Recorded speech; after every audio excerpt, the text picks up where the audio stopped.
Hi, I'm Joshua Lee, and in today's video, we're going to be learning about acids, bases, and the pH scale. You may have heard of acids and bases. They're practically everywhere in the world and have many uses from batteries to fertilizers. There are even acids and bases in your own body. So what exactly are these two? In order to answer that question, we first need to learn about the pH scale. The pH scale was first created by a Danish scientist named Søren Sørensen.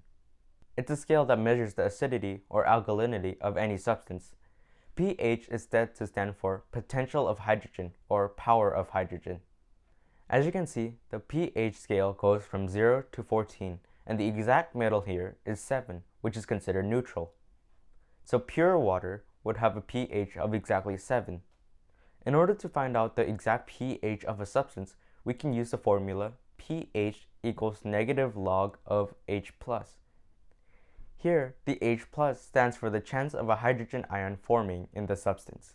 A hydrogen ion is an hydrogen atom that has lost its one and only electron, so it's pretty much just a proton. In pure water, the chance of a hydrogen ion forming is about 1 in 10 million, or 1 times 10 to the negative 7th. If we substitute this value into the equation, we should get 7, which is how we know that pure water has a pH of 7. By the way, the pH scale is a logarithmic scale, so that means that each scale of acidity or alkalinity increases by a certain factor. On the pH scale, that factor would be 10. So a substance with pH 2 isn't twice as acidic as another substance with pH 4. It's 100 times more acidic. Now let's go on to acids. Acids are any substance with a pH lower than 7. The further left you go on the scale, the more acidic the substance becomes. One thing all acids have in common is that they create H plus ions when dissolved in water. This is because acids try to give away protons to water molecules. So acids increase the H plus concentration in the water, possibly even up to 1 in 100, or 1 times 10 to the negative 2. If we substitute this new value into the equation pH equals negative log H plus, we get a value of 2. For reference, lemon juice and vinegar have a pH around 2. Since 2 is less than 7, we know that acids have a pH lower than 7.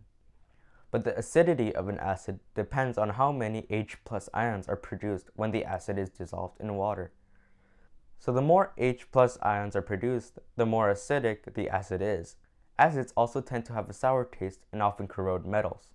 Let's move on to bases. Bases are any substance with a pH greater than 7. Bases are like the opposite of acids. Instead of trying to give away protons, they try to take them away from the water molecules. When a base is dissolved in water, it produces OH- ions. OH- ions look like H2O molecules, but with one less hydrogen. Producing OH- ions increases the concentration of hydroxide ions in the water. These hydroxide ions bond with any hydrogen ions floating around in the water to produce H2O molecules. This process reduces the hydrogen ion concentration and produces more water, so the overall concentration of hydrogen ions is decreased. Let's say it's decreased to 1 in 1 trillion, or 1 times 10 to the negative 12. Using the equation again, we get that the pH is around 12. For reference, soapy water has a pH of around 12, and ammonia has a pH of around 11.5. Bases tend to have a bitter taste and a slippery texture. They can also be used to counteract acids. Acids and bases will usually react with each other, and when they do, they create a weaker, more neutral substance that is closer to the middle of the pH scale. As I mentioned, acids will produce hydrogen ions, H+, while bases will produce hydroxide ions, OH-. These two molecules react to create H2O, or water molecules. This water that is created dilutes the substance. This type of reaction is called neutralization. In a neutralization reaction, there will usually be two products, water and a salt. This salt doesn't have to be NaCl or normal table salt. A salt here would be any substance that consists of the positive ion of a base and the negative ion of an acid. Let's also learn about litmus paper. Litmus paper is a special kind of paper that is used for testing whether a substance is an acid or a base. This paper is a special type of paper that is made from dyes of lichens. Litmus paper comes in two main colors, red and blue. The red paper reacts to bases and the blue paper reacts to acids. If the red paper is exposed to a base, it'll turn blue, but if it's exposed to an acid, it'll stay red. If the blue paper is exposed to an acid, it'll turn red, but if it's exposed to a base, it'll remain blue. In a neutral substance such as pure water, both of the paper will stay the same. The effects of acids and bases can be fun and interesting to study inside a lab or a classroom, but they can have major effects on the world. Over the last few decades, humans have been releasing excessive amounts of CO2 into the air. This release of carbon dioxide causes many problems, and one such problem would be ocean acidification. As the name suggests, ocean acidification refers to the phenomenon where the water in the oceans becomes more acidic. As I mentioned, this problem is caused by carbon dioxide. The carbon dioxide that is released reacts with the ocean water to create carbonic acid, which is a weak type of acid. However, as more and more of it is being formed, the ocean is becoming more and more acidic. The ocean is supposed to be slightly basic, and many organisms depend on this. For example, there are many organisms that rely on shells for protection. In order to maintain these shells, the organisms need calcium and carbonate ions. However, these ions also react with the hydronium ions produced by the acids.